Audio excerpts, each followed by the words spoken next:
Bonjour, alors ce mois-ci on a reçu des informations de pêcheurs de carpe qui nous ont précisé qu'ils avaient droit dans les départements de pêcher la nuit. Alors nous sommes empressés de faire un courrier à notre préfecture pour savoir si effectivement chez nous aussi cette pêche était possible.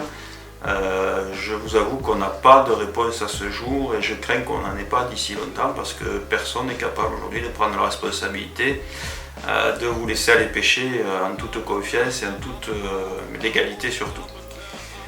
Notre sujet du mois, c'est le statut des APPMA. On a lancé auprès de nos associations la procédure pour valider des statuts, des nouveaux statuts d'APPMA.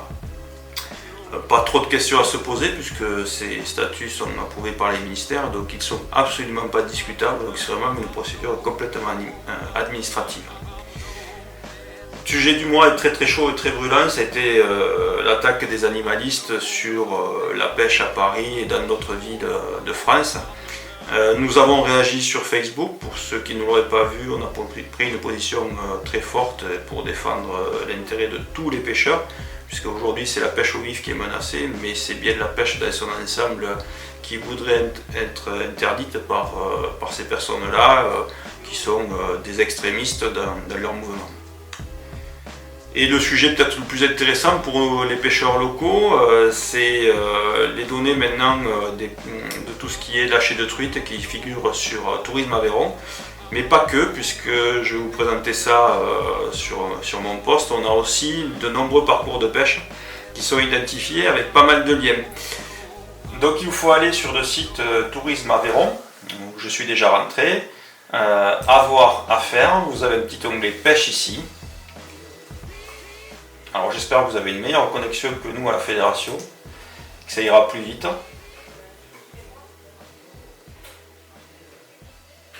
Voilà, donc vous entrez sur la page de pêche et là vous avez deux choses importantes, c'est les parcours de pêche et l'agenda. Dans l'agenda vous allez retrouver tous les lâchers de truites, mais aussi cet été toutes les animations pêche qui seront réalisées par notre service animation. Et vous avez une très belle carte du département avec plein de chiffres dessus, en fait ça correspond à des lâchers de truites. Je vais me positionner sur un, on imagine que je suis du côté de l'Essac, je crois par là. Alors je suis à Coussergues, je rentre sur le parcours, là vous avez les dates de lâcher, c'est les périodes. Alors pour pas que ça disparaisse de suite sur le site, vous voyez on est du 13 au 20 mars, mais en fait le lâcher a lieu le 13 mars, le second 21 avril, 12 mai, 19 mai. Et si vous cliquez sur descriptif du parcours, vous allez aller un petit peu plus loin. Alors il y a une fenêtre qui apparaît encore sur le Covid, mais sinon vous allez avoir le descriptif du parcours, des photos qui devraient apparaître, si le site répond bien et si vous avez une bonne connexion. Voilà, ça vous donne une petite idée d'ambiance du site.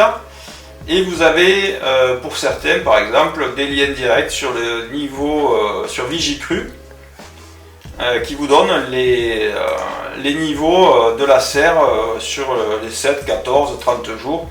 Vous voyez avec notre crue récente qu'il y a eu.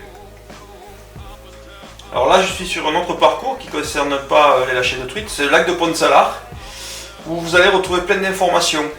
La profondeur maxi, la superficie, la cote maxi, des informations diverses, comme vous savez les lâchers de black bass.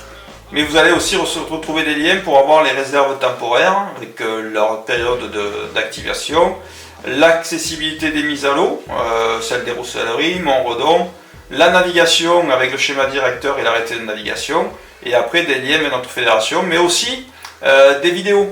Donc là vous avez les vidéos des black bass qui ont été lâchées en 2019-2020, et vous avez également pour débuter la pêche au cou, et plein de photos pour vous donner des idées supplémentaires. Concernant l'accessibilité des mises à l'eau, c'est une application DDF, c'est Niveau, où vous allez pouvoir rentrer et avoir la cote de la mise à l'eau. Donc sur la semaine, sur le mois, quand c'est en vert, c'est opérationnel. Voilà, toute une mine d'informations que je vous laisserai aller voir. Donc je vous dis sur Tourisme Aveyron, avoir à faire, pêche et parcours de pêche. Vous avez notamment les no-kill et des renvois d'un no-kill à l'autre.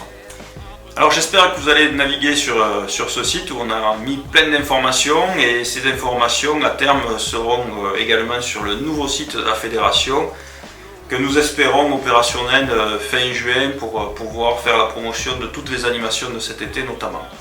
Voilà, je vous souhaite une bonne ouverture parce qu'elle est bientôt là, et rendez-vous au mois prochain. Au revoir. Donc ce mois-ci, les animateurs de l'école de pêche ont débuté la formation des PGEPS pêche de loisirs avec les futurs moniteurs guides de pêche en partenariat avec la MFR de Houssel. Cette formation va durer à peu près 8 mois, où une alternance entre les stages et les parties techniques vont se réaliser, vont s'alterner sur le département de l'Aveyron avec des parties de pêche et des animations organisées par l'équipe d'animation. Ce mois-ci, nous avons également travaillé avec les enfants sur du montage de mouches et de l'apprentissage au lancer. Et nous avons également réalisé des nymphes avec les adultes sur une journée. Alors, dernière action, les animateurs ont organisé les inscriptions de l'école de pêche du samedi pour les enfants qui souhaitent participer aux activités de pêche en rivière, de pêche en lac. Vous pouvez d'ores et déjà nous appeler à la fédération de pêche pour renseignements et inscriptions si vous le souhaitez. Parmi les actions du service scientifique de ce mois, un travail sur l'appel à projet impact cumulé des retenues sur les milieux aquatiques. Donc on va se focaliser sur cette action-là, l'appel à projet. Cet appel à projet, il concerne 2 partenaires du département de l'Aveyron, le syndicat mixte du bassin versant Aveyron-Amont et le syndicat mixte du bassin versant du Viaur. Et en plus de la fédération de pêche, il y a un bureau d'études CEREC qui travaille avec nous sur ce projet. À l'intérieur de ce projet, différentes thématiques, et parmi ces thématiques, on va se focaliser sur l'étude de la température de l'eau. Pour étudier la température, on pose des sondes dans les cours d'eau. Le type de sondes sont par exemple celles-ci. Vous voyez un boîtier à l'intérieur de laquelle on a un système qui enregistre la température. On les programme au préalable avant d'aller sur le terrain. On les programme pour qu'ils nous enregistrent une donnée de température de l'eau toutes les heures. Et dans le cadre de l'appel à projet, on a posé les premières sondes en décembre 2018 et elles seront relevées, puisqu'elles sont laissées toute l'année, elles seront relevées en octobre 2021. Donc ça nous fait ça nous fait plusieurs années d'études avec des données de température toutes les heures, donc ce qui fait un important jeu de données. Et ensuite, ces données-là sont analysées à l'aide d'outils statistiques par exemple, pour essayer de voir l'objectif de l'appel à projet, c'est de voir l'effet des retenues sur la température de l'eau des cours d'eau. Et donc l'objectif ensuite, c'est d'analyser ces données pour essayer de voir si un effet plan d'eau se dégage sur les températures.